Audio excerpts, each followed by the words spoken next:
And this project is gaining a lot of on-the-ground knowledge through local farmers who have a family history in farming and knowledge that they can pass towards your research. Is that right? Yeah. So the whole basis of the project is to get landowners to tell their stories.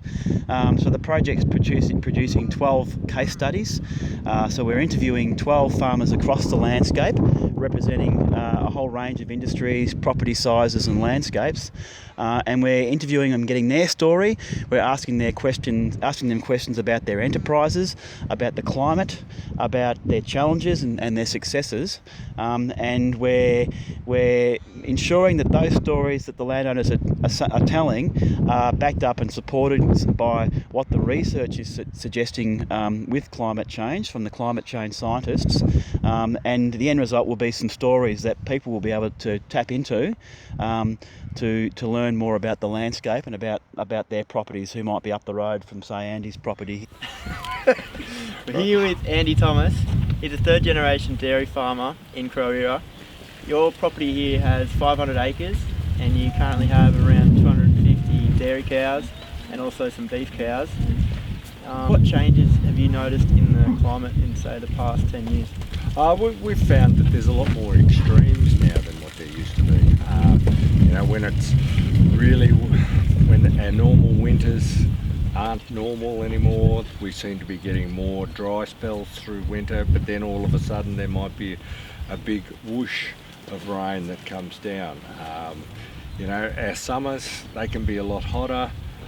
We're just finding that we may get the same amount of rainfall, but it's all coming in one big dollop rather than normal. And that's affecting things like landslips. It affects things like the grass on north-facing slopes. It seems to dry out in the hot summers and dies. So we're having to adjust our farming practices to try and compensate, I suppose, for the changing weather patterns.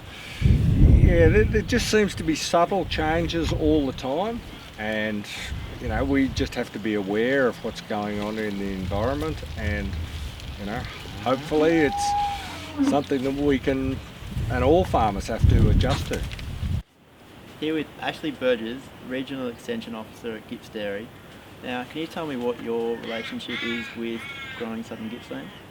So I'm part of the advisory committee and support group that helps assist the project along its duration in guiding what it does and who it involves.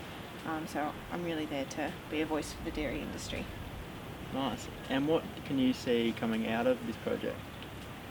Well, I think it's a great way to promote what the industry is already doing with climate change and adapting to it, and it's going to be a really good tool to help other people take that first step, because people seeing what other farmers are doing it makes it a lot easier to know that their peers are on the same track.